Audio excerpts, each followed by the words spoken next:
بسم الله الرحمن الرحيم. الحمد لله الذي خلق السماوات والأرض وجعل الظلمات والنور ثم الذين كفروا بربهم يعدلون. هو الذي خلقكم من طين ثم قضى أجلا وأجل مسمى عنده ثم أنتم تمترون. وهو الله في السماوات وفي الأرض يعلم سركم وجهركم ويعلم ما تكسبون. وما تأتيهم من آية من آيات ربهم إلا كانوا عنها معرضين. فقد كذبوا بالحق لما جاءهم فسوف يأتيهم أنباء ما كانوا به يستهزئون. ألم يروا كم أهلكنا من قبلهم من قرن مكناهم في الأرض ما لم نمكن لكم وأرسلنا السماء عليهم مدرارا وجعلنا الأنهار تجري من تحتهم فأهلكناهم بذنوبهم وأنشأنا من بعدهم قرنا آخرين. ولو نزلنا عليك كتابا في قرطاس فلمسوه بأيديهم لقال الذين كفروا إن هذا إلا سحر مبين. وقالوا لولا أنزل عليه ملك ولو أنزلنا ملكا لقضي الأمر ثم لا ينظرون. ولو جعلناه ملكا لجعلناه رجلا وللبسنا عليهم ما يلبسون. ولقد استهزئ برسل من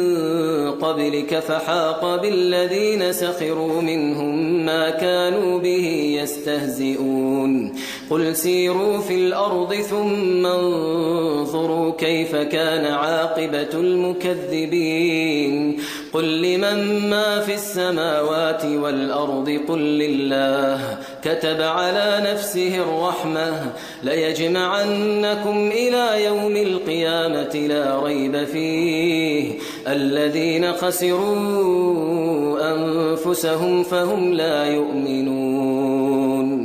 وله ما سكن في الليل والنهار وهو السميع العليم. قل أغير الله أتخذ وليا فاطر السماوات والأرض وهو يطعم ولا يطعم. قل إني أمرت أن أكون أول من أسلم ولا تكونن من المشركين. قل إني أخاف إن عصيت ربي عذاب يوم عظيم. من يصرف عنه يومئذ فقد رحمه وذلك الفوز المبين. وإن يمسسك الله بضر فلا كاشف له إلا هو وإن يمسسك بخير فهو على كل شيء قدير. وهو القاهر فوق عباده وهو الحكيم الخبير. قل أي شيء أكبر شهادة قل الله شهيد بيني وبينكم وأوحي إلي هذا القرآن لأنذركم به ومن بلغ. أئنكم لتشهدون أن مع الله آلهة أخرى قل لا أشهد. قل إنما هو إله واحد وإنني بريء مما تشركون. الذين آتيناهم الكتاب يعرفونه كما يعرفون أبناءهم الذين خسروا أنفسهم فهم لا يؤمنون. ومن أظلم ممن افترى على الله كذبا أو كذب بآياته إنه لا يفلح الظالمون. ويوم نحشرهم جميعا ثم نقول للذين أشركوا أين شركاؤكم الذين كنتم تزعمون ثم لم تكن فتنتهم إلا أن قالوا والله ربنا ما كنا مشركين انظر كيف كذبوا على أنفسهم وضل عنهم ما كانوا يفترون ومنهم من يستمع إليك وجعلنا على قلوبهم أكنة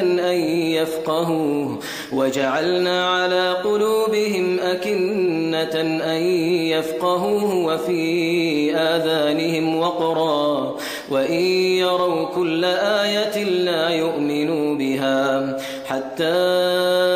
إذا جاءوك يجادلونك يقول الذين كفروا إن هذا إلا أساطير الأولين وهم ينهون عنه وينأون عنه وإن يهلكون إلا أنفسهم وما يشعرون ولو ترى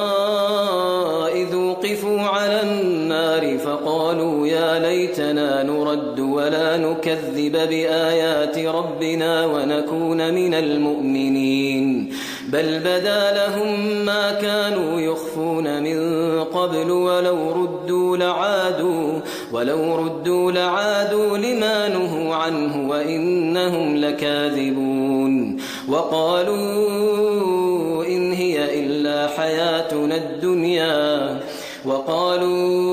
إن هي إلا حياتنا الدنيا وما نحن بمبعوثين ولو ترى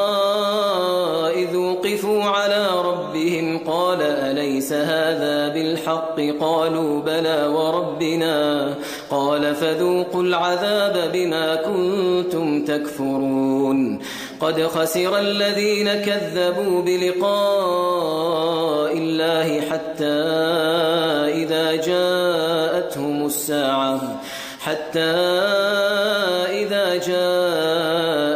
الساعة بغتة قالوا يا حسرتنا على ما فرطنا فيها وهم يحملون أوزارهم على ظهورهم ألا ساء ما يزرون وما الحياة الدنيا إلا لعب وله وللدار الآخرة خير للذين يتقون أفلا تعقلون قد نعلم إنه ليحزنك الذي يقولون فإنهم لا يكذبونك ولكن الظالمين بآيات الله يجحدون ولقد كذبت رسل من قبلك فصبروا على ما كذبوا وأوذوا حتى أتاهم نصرنا ولا مبدل لكلمات الله ولقد جاءك من نبأ المرسلين وإن كان كبر عليك إعراضهم فإن استطعت أن تبتغي نفقا في الأرض أو سلما في السماء فتأتيهم بآية ولو شاء الله لجمعهم على الهدى فلا تكونن من الجاهلين إنما يستجيب الذين يسمعون والموتى يبعثهم الله ثم إليه يرجعون وقالوا لولا نزل عليه آية من ربه قل إن الله قادر على أن ينزل آية ولكن أكثرهم لا يعلمون وما من دابة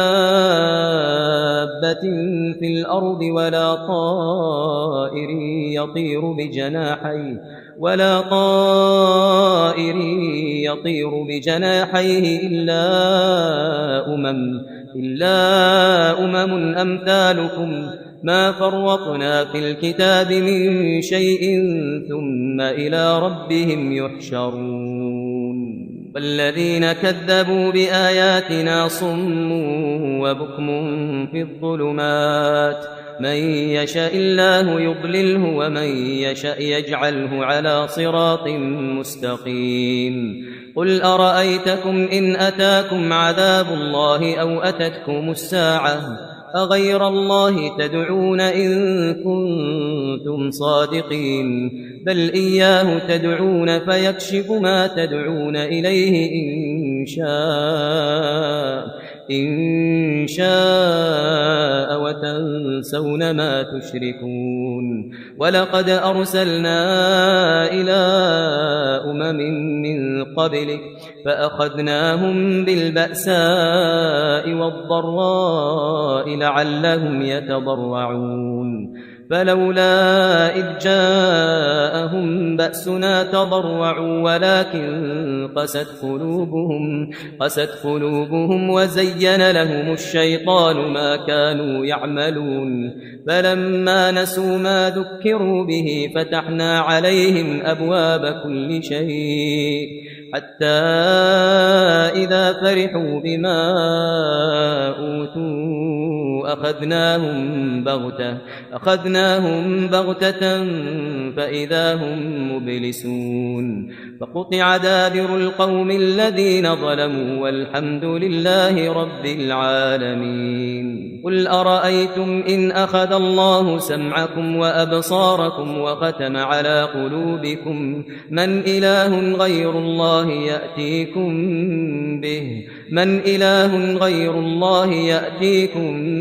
به انظر كيف نصرف الآيات ثم هم يصدفون قل أرأيتكم إن أتاكم عذاب الله بغتة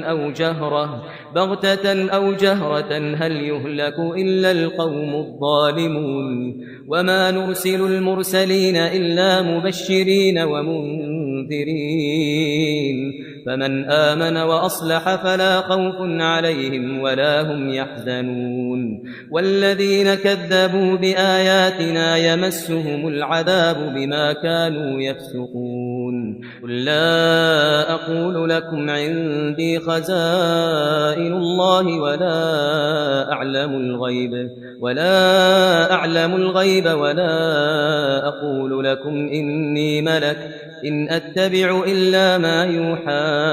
إلي قل هل يستوي الأعمى والبصير أفلا تتفكرون وأنذر به الذين يخافون أن يحشروا إلى ربهم ليس لهم من دونه ولي ولا شفيع لعلهم يتقون ولا تطرد الذين يدعون ربهم بالغداة والعشي يريدون وجهه ما عليك من حسابهم من شيء وما من حسابك عليهم من شيء فتطردهم فتكون من الظالمين وكذلك فتنا بعضهم ببعض ليقولوا أهؤلاء من الله عليهم من بيننا أليس الله بأعلم بالشاكرين وإذا جاءك الذين يؤمنون بآياتنا فقل سلام عليكم كتب ربكم على نفسه الرحمة أنه من عمل منكم سوءا بجهالة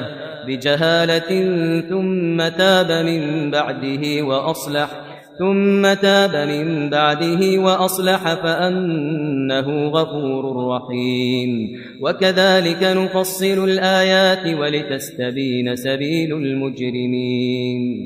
قل إني نهيت أن أعبد الذين تدعون من دون الله قل لا أتبع أهواءكم قد ضللت إذا وما أنا من المهتدين قل إني على بينة من ربي وكذبتم به ما عندي ما تستعجلون به إن الحكم إلا لله يقص الحق وهو خير الفاصلين قل لو أن عندي ما تستعجلون به لقضي الأمر بيني وبينكم والله أعلم بالظالمين وعنده مفاتح الغيب لا يعلمها إلا هو ويعلم ما في البر والبحر وما تسقط من ورقة إلا يعلمها ولا حبة في ظلمات الأرض ولا رطب ولا يابس إلا في كتاب مبين وهو الذي يتوفاكم بالليل ويعلم ما جرحتم بالنهار ثم يبعثكم فيه ليقضى أجل مسمى ثم إليه مرجعكم ثم ينبئكم بما كنتم تعملون وهو القاهر فوق عباده ويرسل عليكم حفظه حتى إذا جاء أحدكم الموت توفته رسلنا وهم لا يفرطون ثم ردوا إلى الله مولاهم الحق ألا له الحكم وهو أسرع الحاسبين قل من ينجيكم من ظلمات البر والبحر تدعونه تضرعا وخفية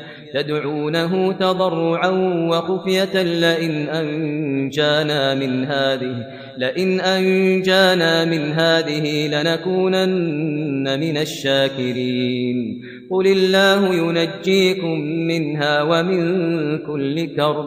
قل الله ينجيكم منها ومن كل كرب ثم أنتم تشركون قل هو القادر على أن يبعث عليكم عذابا من فوقكم أو من تحت أرجلكم أو يلبسكم شيعا ويذيق بعضكم بأس بعض انظر كيف نصرف الآيات لعلهم يفقهون وكذب به قومك وهو الحق قل لست عليكم بوكيل لكل نبأ مستقر وسوف تعلمون وإذا رأيت الذين يخوضون في آياتنا فأعرض عنهم حتى يخوضوا في حديث غيره وإما ينسينك الشيطان فلا تقعد بعد الذكرى مع القوم الظالمين وما على الذين يتقون من حسابهم من شيء ولكن ذكرى لعلهم يتقون وذر الذين اتخذوا دينهم لعبا ولهوا وغرتهم الحياة الدنيا وذكر به أن تبسل نفس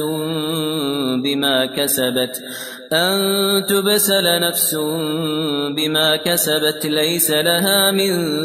دون الله ولي ولا شفيع وإن تعدل كل عدل لا يؤخذ منها أولئك الذين أبسلوا بما كسبوا لهم شراب من حميم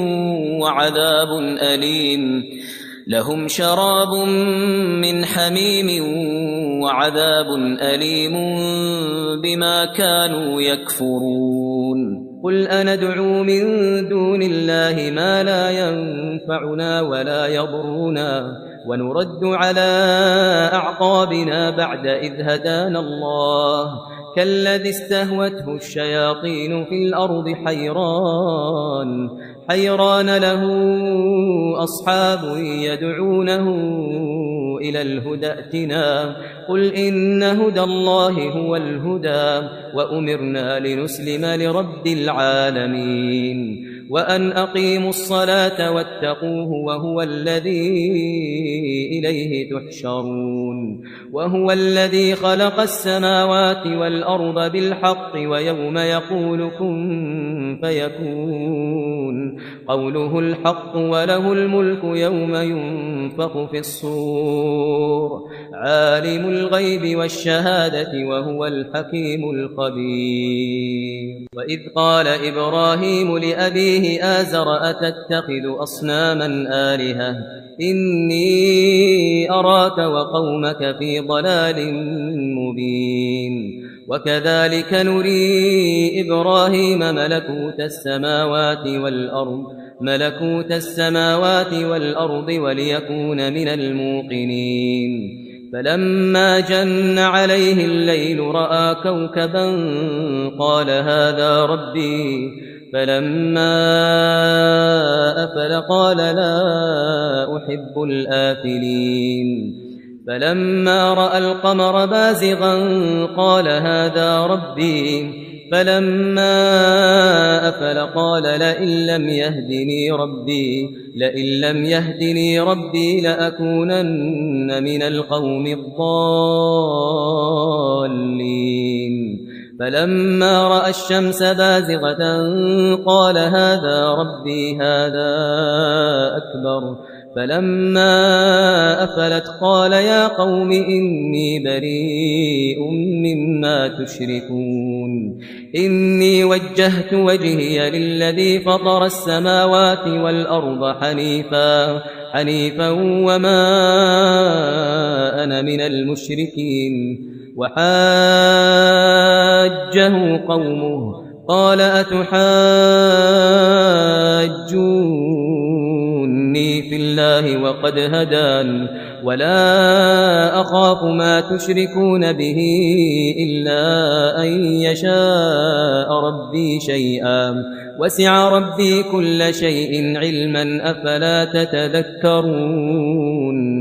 وكيف أخاف ما أشركتم ولا تخافون أنكم أشركتم بالله ما لم ينزل به عليكم سلطانا فأي الفريقين أحق بالأمن إن كنتم تعلمون الذين آمنوا ولم يلبسوا إيمانهم بظلم أولئك لهم الأمن وهم مهتدون وتلك حجتنا آتيناها إبراهيم على قومه نرفع درجات من نشاء إن ربك حكيم عليم ووهبنا له إسحاق ويعقوب كلا هدينا ونوحا هدينا من قبل ومن ذريته داود وسليمان وأيوب ويوسف وموسى وهارون وكذلك نجزي المحسنين وزكريا ويحيى وعيسى وإلياس كل من الصالحين وإسماعيل واليسع ويونس ولوطا وكلا فضلنا على العالمين ومن آبائهم وذرياتهم وإخوانهم واجتبيناهم وهديناهم إلى صراط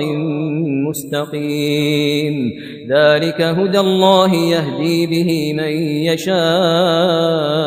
من عباده ولو أشركوا لحبط عنهم ما كانوا يعملون أولئك الذين آتيناهم الكتاب والحكم والنبوة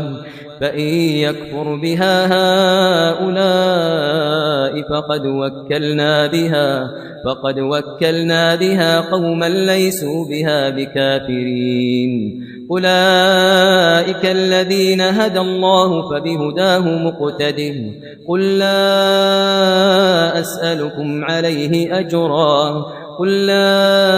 أسألكم عليه أجرا إن هو إلا ذكرى للعالمين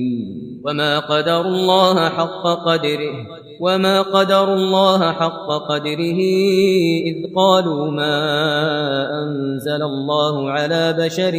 من شيء قل من أنزل الكتاب الذي جاء به موسى نورا وهدى للناس تجعلونه قراطيس تبدونها وتخفون كثيرا وعلمتم ما لم تعلموا أنتم ولا آباؤكم قل الله ثم ذرهم في خوضهم يلعبون وهذا كتاب أنزلناه مبارك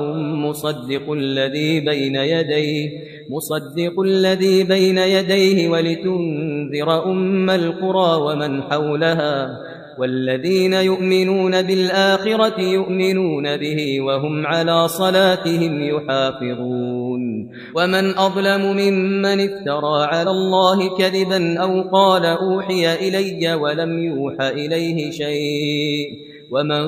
قال سأنزل مثل ما أنزل الله ولو ترى إذ الظالمون في غمرات الموت والملائكة باسطوا أيديهم أخرجوا أنفسكم اليوم تجزون عذاب الهون بما كنتم تقولون على الله غير الحق وكنتم عن آياته تستكبرون ولقد جئتمونا فرادا كما خلقناكم أول مرة وتركتم ما خولناكم وراء ظهوركم وما نرى معكم شفعاءكم الذين زعمتم أنهم فيكم شركاء لقد تقطع بينكم وضل عنكم ما كنتم تزعمون إن الله فالق الحب والنوى يخرج الحي من الميت ومخرج الميت من الحي ذلكم الله فأنى تؤفكون فالق الإصباح وجعل الليل سكنا والشمس والقمر حسبانا ذلك تقدير العزيز العليم وهو الذي جعل لكم النجوم لتهتدوا بها في ظلمات البر والبحر قد فصلنا الآيات لقوم يعلمون وهو الذي أنشأكم من نفس واحدة فمستقر ومستودع قد فصلنا الآيات لقوم يفقهون وهو الذي أنزل من السماء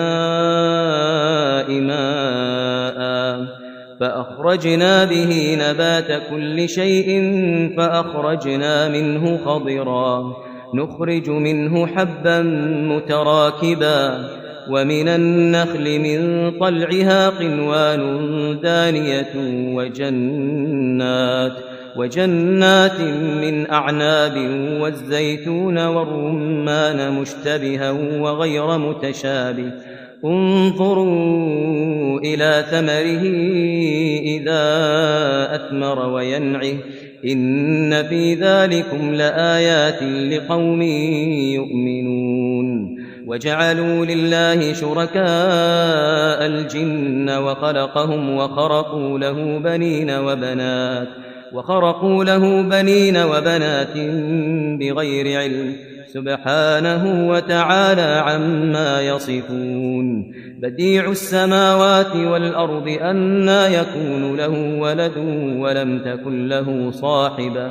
وخلق كل شيء وهو بكل شيء عليم ذلكم الله ربكم لا إله إلا هو خالق كل شيء فاعبدوه وهو على كل شيء وكيل لا تدركه الأبصار وهو يدرك الأبصار وهو اللطيف الخبير قد جاءكم بصائر من ربكم فمن أبصر فلنفسه ومن عمي فعليها وما أنا عليكم بحفيظ وكذلك نصرف الآيات وليقولوا درست ولنبينه لقوم يعلمون اتبع ما أوحي إليك من ربك لا إله إلا هو وأعرض عن المشركين ولو شاء الله ما أشركوا وما جعلناك عليهم حفيظا وما أنت عليهم بوكيل ولا تسبوا الذين يدعون من دون الله فيسبوا الله عدوا بغير علم كذلك زينا لكل أمة عملهم ثم إلى ربهم مرجعهم فينبئهم بما كانوا يعملون وأقسموا بالله جهد أيمانهم لئن جاءتهم آية ليؤمنن بها قل إنما الآيات عند الله وما يشعركم أنها إذا جاءت لا يؤمنون ونقلب أفئدتهم وأبصارهم كما لم يؤمنوا به أول مرة ونذرهم في طغيانهم يعمهون ولو أننا نزلنا إليهم الملائكة وكلمهم الموتى وحشرنا عليهم كل شيء قبلا ما كانوا ليؤمنوا إلا أن يشاء الله ولكن أكثرهم يجهلون وكذلك جعلنا لكل نبي عدوا شياطين الإنس والجن يوحي بعضهم إلى بعض زخرف القول غرورا ولو شاء ربك ما فعلوه فذرهم وما يفترون ولتصغى إليه أفئدة الذين لا يؤمنون بالآخرة وليرضوه وليقترفوا ما هم مقترفون أفغير الله أبتغي حكما وهو الذي أنزل إليكم الكتاب مفصلا والذين آتيناهم الكتاب يعلمون أنه منزل من ربك بالحق فلا تكونن من الممترين وتمت كلمة ربك صدقا وعدلا لا مبدل لكلماته وهو السميع العليم وإن تطع أكثر من في الأرض يضلوك عن سبيل الله إن يتبعون إلا الظن وإن هم إلا يخرصون إن ربك هو أعلم من يضل عن سبيله وهو أعلم بالمهتدين فكلوا مما ذكر اسم الله عليه إن كنتم بآياته مؤمنين وما لكم ألا تأكلوا مما ذكر اسم الله عليه وقد فصل لكم ما حرم عليكم إلا ما اضطررتم إليه وإن كثيرا ليضلون بأهوائهم بغير علم إن ربك هو أعلم بالمعتدين وذروا ظاهر الإثم وباطنه إن الذين يكسبون الإثم سيجزون بما كانوا يقترفون ولا تأكلوا مما لم يذكر اسم الله عليه وإنه لفسق وإن الشياطين ليوحون إلى أوليائهم ليجادلوكم وإن أطعتموهم إنكم لمشركون أومن كان ميتا فأحييناه وجعلنا له نورا يمشي به في الناس كمن مثله في الظلمات ليس بخارج منها كذلك زين للكافرين ما كانوا يعملون وكذلك جعلنا في كل قرية أكابر مجرميها ليمكروا فيها وما يمكرون إلا بأنفسهم وما يشعرون وإذا جاءتهم آية قالوا لن نؤمن حتى نؤتى مثل ما أوتي رسل الله أعلم حيث يجعل رسالته سيصيب الذين أجرموا صغار عند الله وعذاب شديد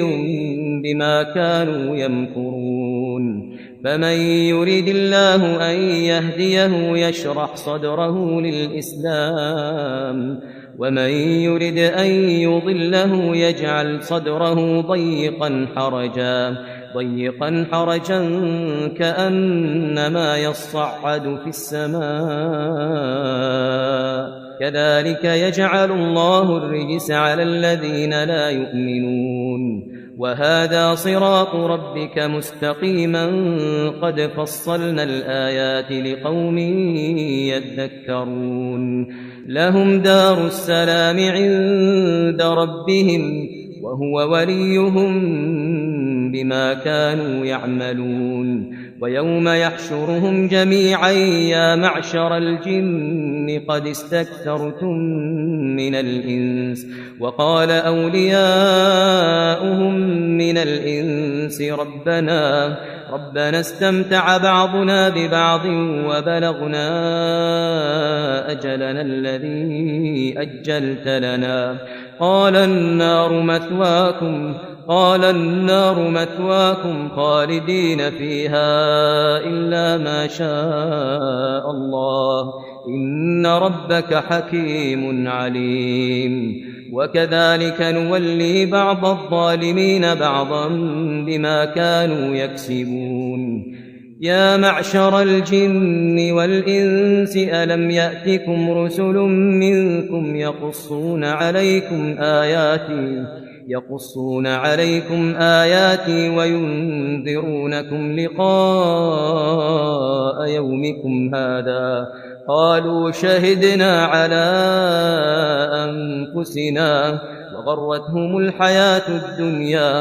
وغرتهم الحياة الدنيا وشهدوا على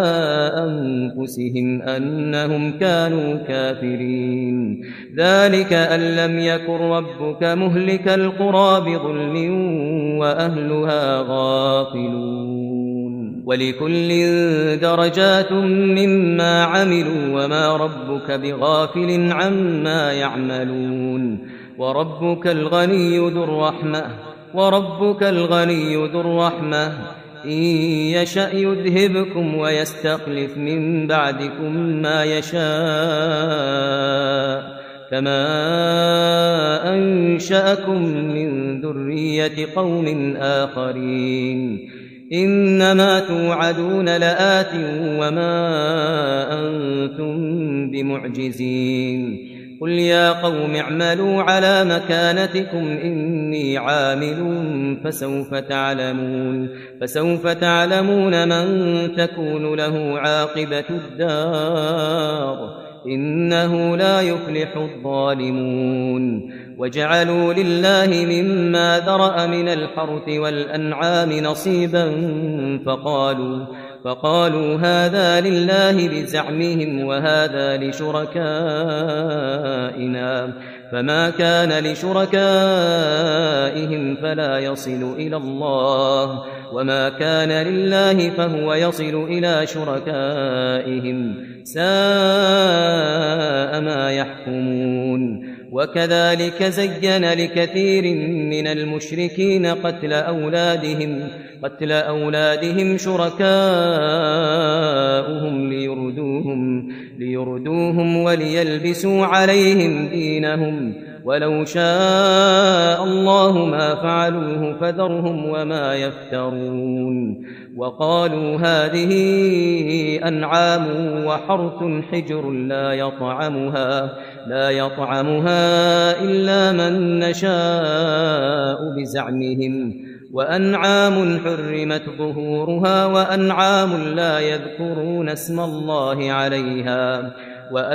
لا يذكرون اسم الله عليها افتراء عليه سيجزيهم بما كانوا يفترون وقالوا ما في بطون هذه الأنعام خالصة لذكورنا ومحرم على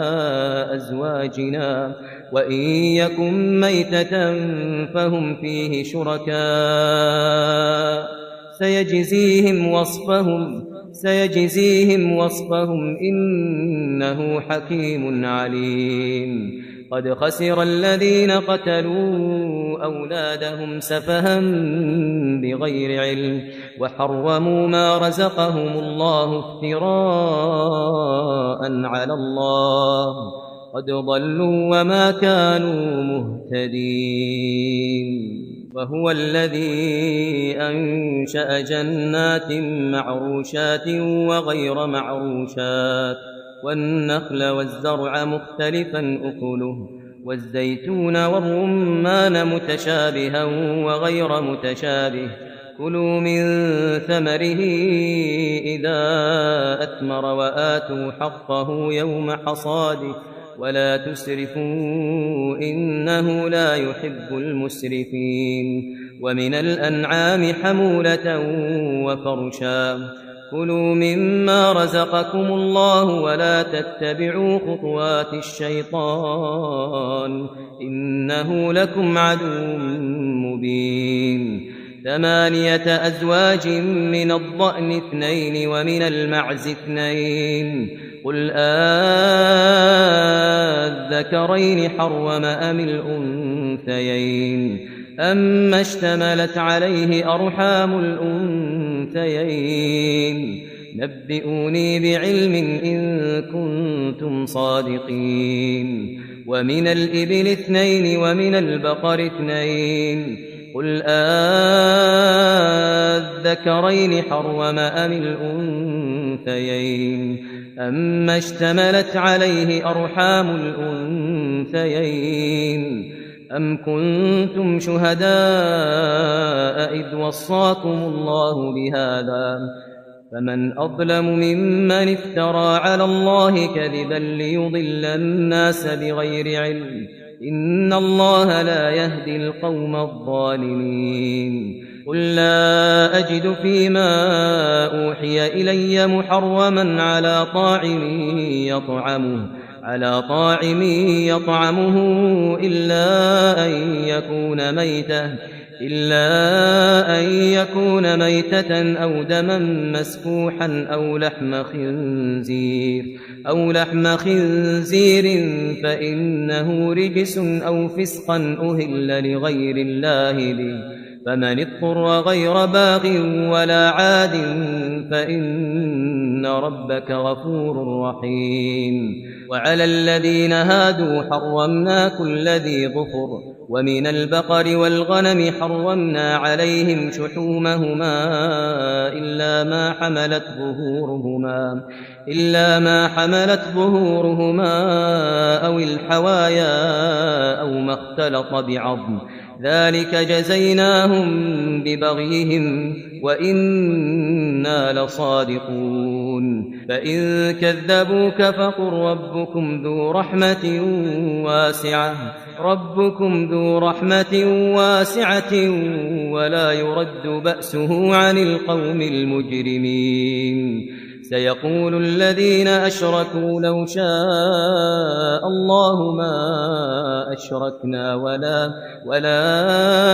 آباؤنا ولا حرمنا من شيء كذلك كذب الذين من قبلهم حتى ذاقوا بأسنا قل هل عندكم من علم فتخرجوه لنا إن تتبعون إلا الظن وإن أنتم إلا تخرصون قل فلله الحجة البالغة فلو شاء لهداكم أجمعين قل هلم شهداءكم الذين يشهدون أن الله حرم هذا فإن شهدوا فلا تشهد معهم ولا تتبع أهواء الذين كذبوا بآياتنا والذين لا يؤمنون بالآخرة وهم بربهم يعدلون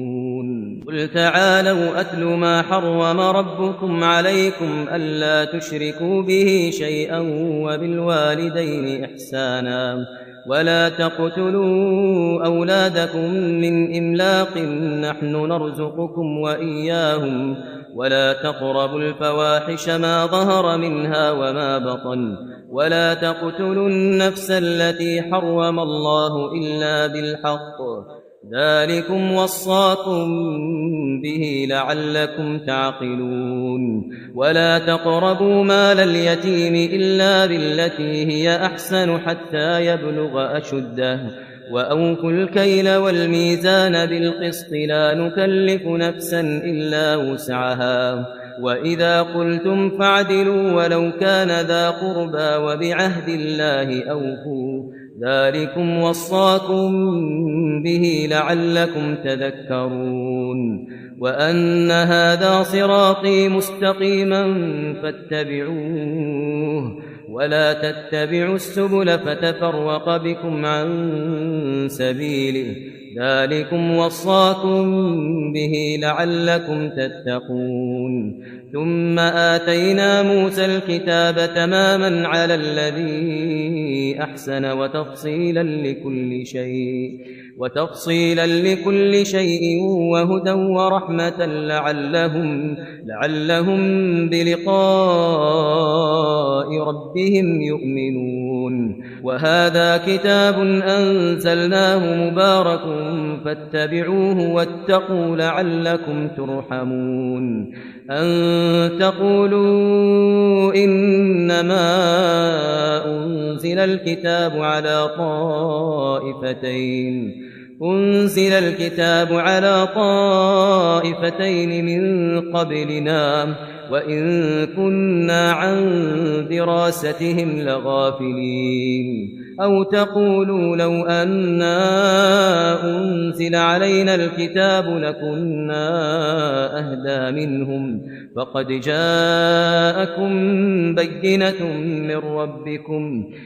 جاءكم بينة من ربكم وهدى ورحمة فمن أظلم ممن كذب بآيات الله وصدف عنها سنجزي الذين يصدفون عن آياتنا سوء العذاب بما كانوا يصدفون هل ينظرون إلا أن تأتيهم الملائكة أو يأتي ربك أو يأتي بعض آيات ربك يوم يأتي بعض آيات ربك لا ينفع نفسا إيمانها